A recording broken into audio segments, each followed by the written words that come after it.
भोजपुर जिले के रतनपुर थाना क्षेत्र के ग्राम पेंड्रा में हुई जघन्य वारदात ने पूरे इलाके को झकझोर दिया है। मासूम बच्चों और एक वृद्ध महिला पर हुई बर्बर हमले के बाद अब गुस्सा सड़कों पर है। सामाजिक संगठन और पीड़ित परिवार न्याय, सुरक्षा और सख्त कार्रवाई की मांग को लेकर प्रशासन के खिलाफ खुलकर सामने आ गए हैं।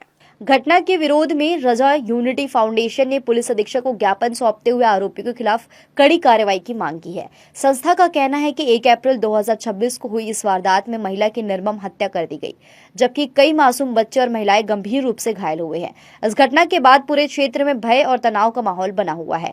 पीड़ित पक्ष का आरोप है कि घटना से पहले ही रतनपुर थाने को सूचना दी गई थी, लेकिन पुलिस की लापरवाही के चलते यह बड़ा हादसा हो गया।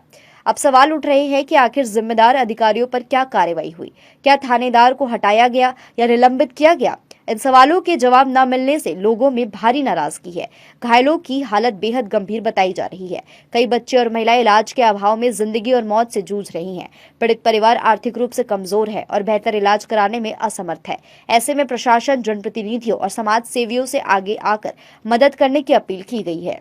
हमको ये चाहते हैं कि जितने जो हैं सरपंच जो है, भूतपूर्व सरपंच से लेके जितने भी हैं, उनको उम्र कम है करके सज़ा कम नहीं होना चाहिए, उनको फांसी की सज़ा होना चाहिए। जिस प्रकार से उन लोग घटना को अंजाम दिए हैं, हमको भी नहीं छोड़े, हमारे छोटे छोटे बच्चे को काटे हैं, तो उनको सज़ा होना चाहिए और उनका जो घर है वो बुलडोजर चलना चाहिए। जैसा कि आप लोग को जानकारी होगा कि अभी तत्कालिक घटना जो है, रतनपुर का एक पेंडरवा जगह है, वहाँ पर मासूम बच्चों को और एक 75 साल वृद्ध महिला को बेड पर बैठी हुई थी, उसको जनघन्य तरीके से बिल्कुल हत्या कर दिया गया। छोटे छोटे मासूम बच्चों को हाथ काट दिया, किसी को गले के पास काट दिया गया, किसी को पेट में मार दिया गया। और उनकी हालत आज इतनी दयनीय है, लेकिन किसी ने अभी तक न कोई सामाजिक संगठन, न कोई उसके सामने न इलाज कराने के लिए कोई आया, न प्रशासन। जबकि ये जो पीड़ित पक्ष है, ये पहले ही सूचना थाने रतनपुर को दे चुका था। इतना बड़ा घटना होने के बाद भी जिस तरह से एक एक्शन होना चाहिए थे, यदि अगर पीड़ित पक्ष जो आज एक मुसलमान है, अगर पीड़ित पक्ष कोई और होता जो आरोपी है, अगर आरोपी मुसलमान होता तो मेरा जहां तक मानना है कि अब तक बुलडोजर की कार्रवाई हो जाती। आप लोग गले फड़फड़ करके आवाज़ लगाते रहते, चंद मीडिया लोग, सभी को नहीं बोल रहा हूँ, चंद मीडिया लोग हिंदू मुसलमान को नाम देते रहते, जबकि ऐसा कोई बात नहीं। यहाँ पर 2 परिवारों के विवाद है, 2 परिवारों की घटना हुई है, और मैं यही मांग करता हूँ कि उन पीड़ित पक्षों के लिए न्याय मिले और जो उसके लिए आरोपी, उनको सख्त सजा मिलना चाहिए। रजा यूनिटी फाउंडेशन ने मांग की है कि सभी आरोपियों को तत्काल गिरफ्तार कर हत्या समेत अन्य गंभीर धाराओं में सख्त सजा दी जाए। साथ ही पूरे मामले की निष्पक्ष जांच के लिए उच्च स्तरीय विशेष जांच दल SIT गठित करने और पीड़ित परिवार को उचित मुआवजा व सुरक्षा प्रदान करने की मांग भी रखी गई है। संगठन ने यह भी कहा है कि कानून व्यवस्था बनाए रखने के लिए प्रशासन को सख्त कदम उठाने होंगे, ताकि भविष्य में इस तरह की घटनाओं की पुनरावृत्ति न हो। लोगों ने चेतावनी दी है कि यदि जल्द न्याय नहीं मिला तो आंदोलन को और तेज किया जाएगा। हमने SP साहब के सामने यही मांग रखी कि इसमें जो भी आरोपी है, चाहे वो 18 साल से कम उम्र के हैं, उनके ऊपर कड़ी से कड़ी कार्रवाई होना चाहिए, क्योंकि जिस तरीके से उन्होंने घटना को अंजाम दिया है, ये दिल को दहला देने वाला मंजर उन्होंने किया है।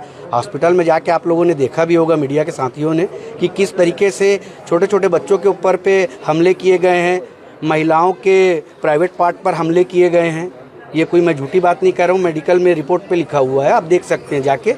तो ऐसी घटना घटने वाले के साथ में कड़ी से कड़ी कार्रवाई की जाए और जो योगी जी का फार्मूला है उसको भी अपनाया जाए, ताकि ऐसी घटना घटने वाला किसी भी समाज या किसी भी पंथ का आदमी हो, वो उसके अंदर एक डर भय बना रहे। उनका यही डिमांड है कि उसमें ठीक से विवेचना की जाए, कड़ी से कड़ी सजा दिलाई जाए आरोपियों को। तो हमने आश्वस्त किया है, पुलिस के द्वारा लगातार उसमें साइंटिफिक एविडेंस और जो भी साक्ष्य हैं वो सब एकत्र किए जा रहे हैं, और पुलिस के द्वारा 4 लोगों की गिरफ्तारी की गई है, जिसमें मुख्य आरोपी सुरेश श्रीवास है और उसके 2 नाबालिग बच्चे भी हैं, जिनके द्वारा कि साथ में तलवार और चाकू वगैरह रखा गया था और वो भी गए थे, हमला किए हैं।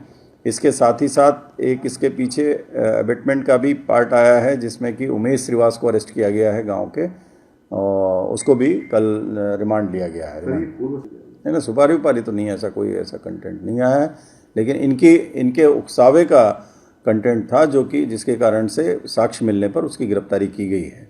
और उसमें एक एसडीओपी नूपुर उपाध्याय कोटा के नेतृत्व में पर्यवेक्षण में टीम बनाई गई है, जिसमें कि टीम की मेंबर हैं अंशिका जैन आईपीएस प्रोबेशनर हैं जो अभी वर्तमान में रतनपुर थाना प्रभारी हैं, नीलेश पांडे निरीक्षक हैं और इसके साथ में विष्णु यादव सब इंस्पेक्टर और बाकी कर्मचारी हैं। फिलहाल इस पूरे मामले में प्रशासन की कार्रवाई पर सभी की नजरें टिकी हैं। अब देखना होगा कि पीड़ित परिवार को कब तक न्याय मिलता है और दोषियों पर कितनी सख्ती से कार्रवाई होती है, क्योंकि इस घटना ने न सिर्फ कानून व्यवस्था पर सवाल खड़े कर दिए हैं बल्कि समाज में सुरक्षा की भावना को भी गहरा आघात पहुंचाया है। जी न्यूज़ के लिए प्रियंका सिंह की रिपोर्ट।